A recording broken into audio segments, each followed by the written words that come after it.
It's kind of shocking just how much better The Legend of Zelda Tears of the Kingdom is compared to all of its contemporaries. It's almost kind of sad seeing people like try and cope about this, to try to downplay this, to try to tell you that like Baldur's Gate 3 is better or Elden Ring is better. In reality, those games don't even really come close, okay? You can spend hours and hours, cave diving in Tears of the Kingdom, running around trying to do random quests, and that'll be more engaging than main storyline material in any other game that comes out. The reality is that Zelda right now is so cutting edge that nothing else even really comes close to it. And it's not even like a Tears of the Kingdom thing. Like this has been true since Breath of the Wild came out, but with the release of like Echoes of Wisdom and Tears of the Kingdom, like it really needs to be understood that Zelda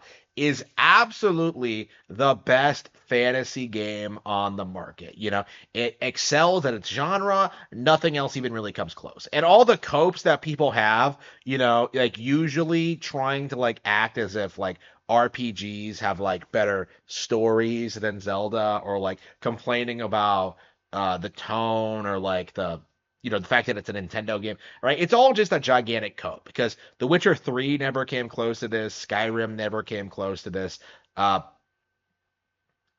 like nothing is really touching Zelda at what it does. And the narrative has always been like, well, we don't like what Zelda does. But that's just a giant cope from people who don't really know or respect anything, or respect Nintendo. That's kind of the mindset these people are in, is that they're just going to complain and whine and cry about Nintendo no matter what.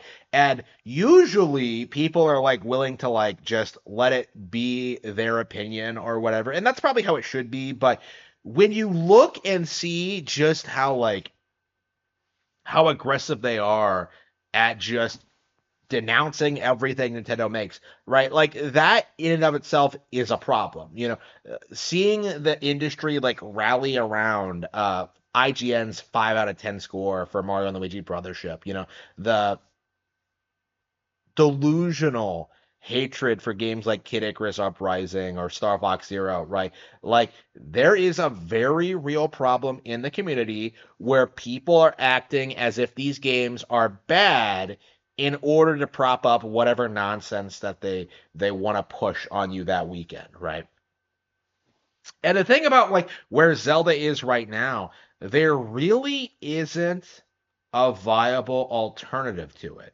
There is nothing that even really comes close to what Zelda does. Horizon Zero Dawn, failing the way it did, Lego Horizon being one of the lowest selling games of last year, I believe. Seeing like an IP like that like come out of nowhere, be hyped up, be worshipped, and then just be discarded just as quickly, it really goes to show you what the future of like anti-Zelda discussion is going to be. Is that they are simply running out of options. Like they are running out of like niche, obscure franchises to prop up and pretend, oh, we've always liked this more than Zelda. Like in 2023, they had to like revive Baldur's Gate 3 from the grave, and to try and gaslight people into thinking this was some like industry defining thing. It isn't, but like it just isn't working. When I can play like Tears of the Kingdom like almost 2 years later and still find a whole host of like things to do and things to find and boss encounters to have and find and just have a blast, right? It is a testament to just how well made the game was conceptually. And the big gigantic hope that everyone has that it's the same game as the original is just a complete and blatant lie. Anybody who's played both will tell you just how radically different Tears of the Kingdom is from Breath of the Wild. It's really not even close. So, with that being said, how exactly is the industry going to downplay the next Zelda game? Are they going to negatively compare it to Breath of the Wild again? Are they going to turn around and pretend that they always loved Tears of the Kingdom? Because, like, I think the backlash to Tears has been so prevalent and so pronounced since since the game was announced and since we saw that first trailer. Like, I don't think I'm going to respect anybody who tries to do that, tries to say that, like, oh man, I love Tears more than this. Like, again, this is the same problem that Pokemon has. The same problem that Angry Joe keeps having. Like, if you don't talk about the games, if you don't cover the games, if you don't play the games, you're not going to know anything about them when they suddenly become very popular and people are like, getting hyped up over it. Like, what is Angry Joe gonna do when people start leaning more towards like Kingdom Come Deliverance 3 suck more cocks, Like, how how is he going to try and like sell Warhammer or fucking Kingdom Come Deliverance or like any of the other shit like Marvel when like Zelda's right there better than all of it combined. Like, it's just not gonna work, honestly.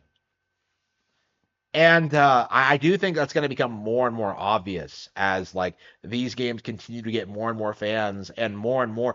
It gets increasingly impossible to like gaslight people into thinking there's something seriously wrong with these games.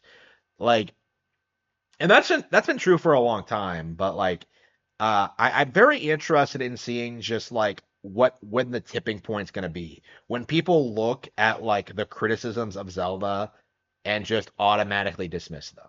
Because I've been in this position for years, right? I noticed a long time ago that shit like God of War or Dark Cloud or Okame or Darksiders, the stuff that they tried to sell you as like the Zelda killers back in the day.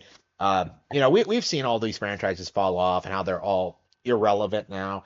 Um, and we're seeing the same thing happen to like the Elder Scrolls, Baldur's Gate, and From Slop games. So with that being said, like how much longer are people going to acknowledge that Zelda is a 40-year-old IP at this point and has remained at the top of the industry for that entire span of time? How long are people going to acknowledge that Zelda has stayed relevant longer than any of its competitors? How much longer until like, the gaming industry has to admit that the franchise as a whole, not just one or two entries, but like the entire franchise is absolute peak gaming. How much longer can people deny the greatness of Tears of the Kingdom?